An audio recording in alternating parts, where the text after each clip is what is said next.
My dear brothers and sisters, today in the gospel we hear about our Father, and of course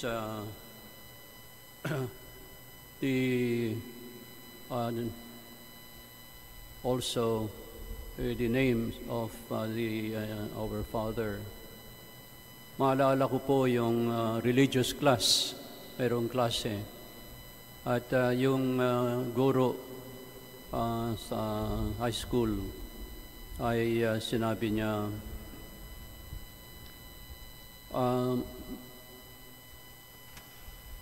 students, sabi niya, do you know kung ano yung pangalan ng holy first holy name of the Father? And somebody raised his hand and he said, Ma'am, ang pangalan po ay Harold. Ano, Harold? Sabi niya ganon. Gulat siya. Bakit mo sinabing Harold, ang pangalan ng first person of the Trinity?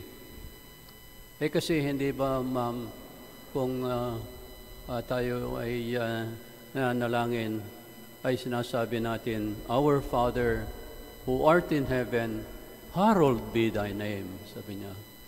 So, you see, ma'am, di ba Harold, no? Of course, hindi po Harold, ang ibig sabihin noon ay hallowed be thy name, So maling-mali ka, sabi ng teacher, not Harold. So dear brothers and sisters, yes, the Our Father is the prayer of our Lord Jesus Christ, and we always pray this during in the our Holy Mass. There are 4 kinds of prayers within this holy holy prayers of our Lord. At ito po ay they're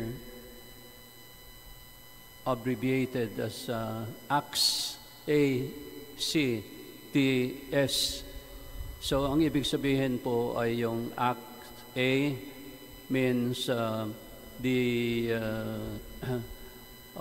adoration. So, hallowed be thy name. We adore the our Father. So we adore our Heavenly Father. Adoration, we adore God, and that is why we have always to be holy when we come to our Lord. So A, yung C naman po ay contrition. Well, we know contrition, it is the being sorry for our failings, for our sins, for our weaknesses. So ito po yung isang kind of prayer, that is to be sorry and to ask forgiveness. Thank you, meaning to thank you for God's forgiving us of our sins and our failings. And then the last one, that is S. So ACTS, ito naman po ay supplication. At ang supplication po ay to thank the Lord for giving us our daily bread. So we ask for not only our bread, for our food, but also the good things that we have asked from God. And we ask Him for our food, for our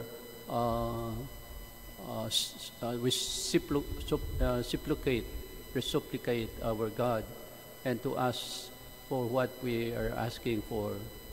Might be asking, for example, for a better job. You might be asking for good and very worthy of being good family members. And of course, those who are taking their examinations, board or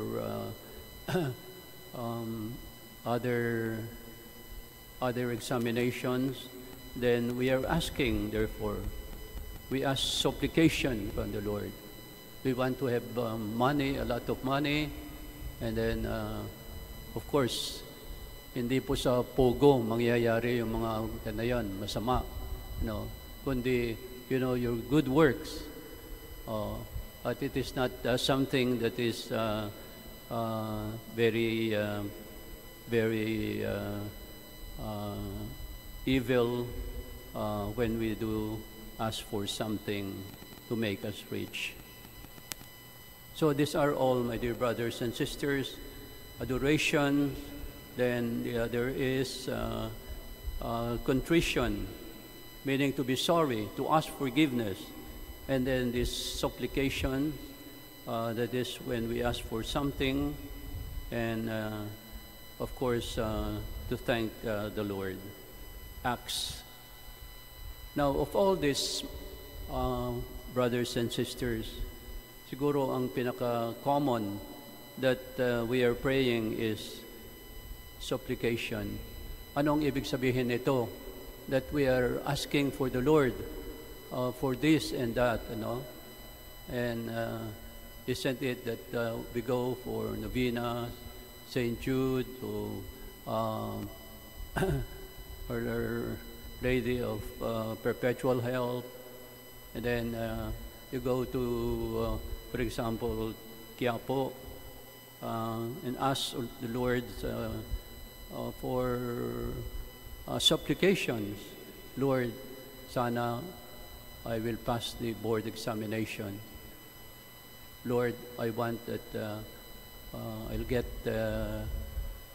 I will get well of my sickness.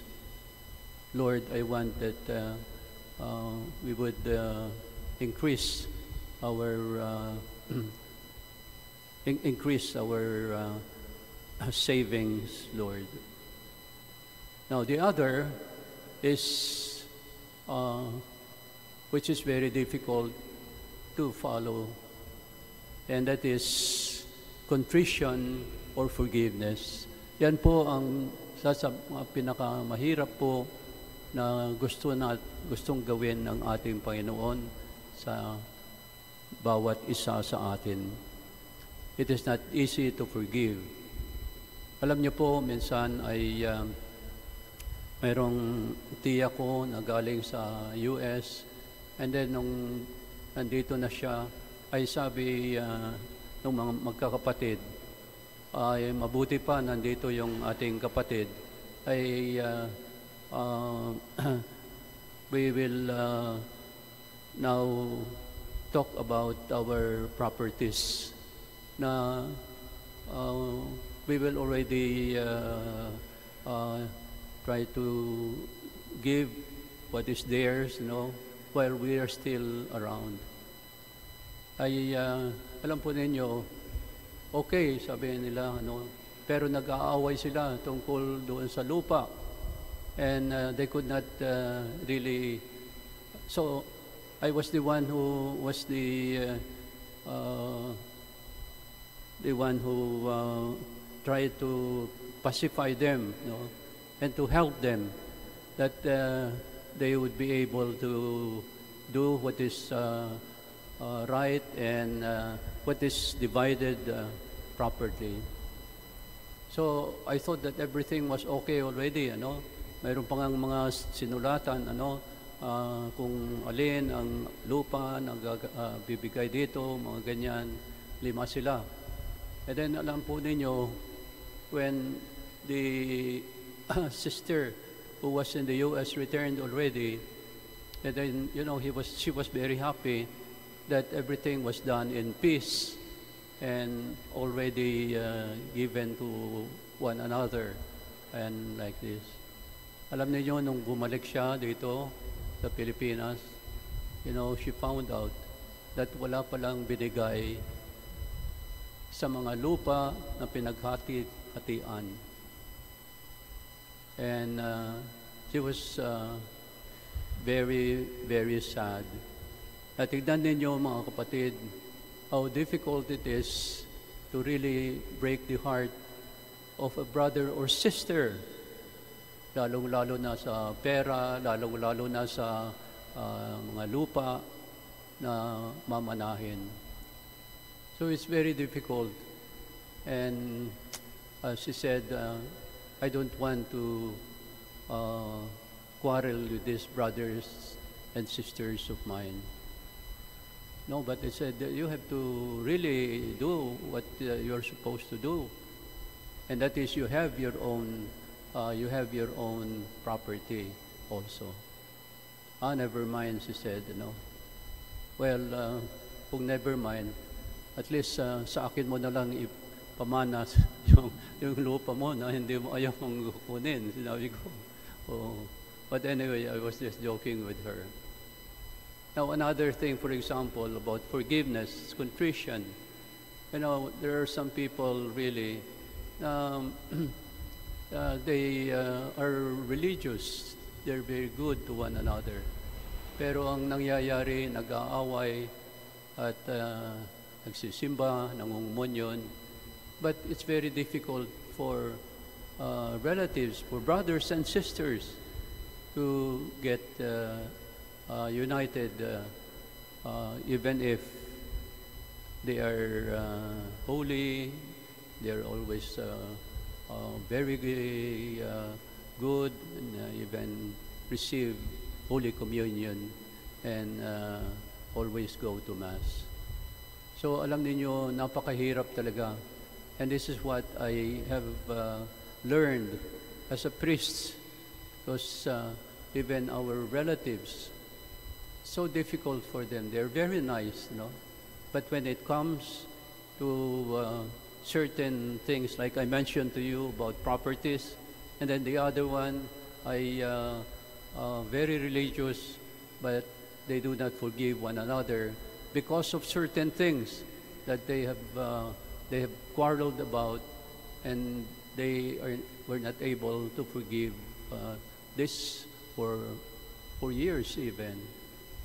So ito ang sinabi ng ating Panginoon, that the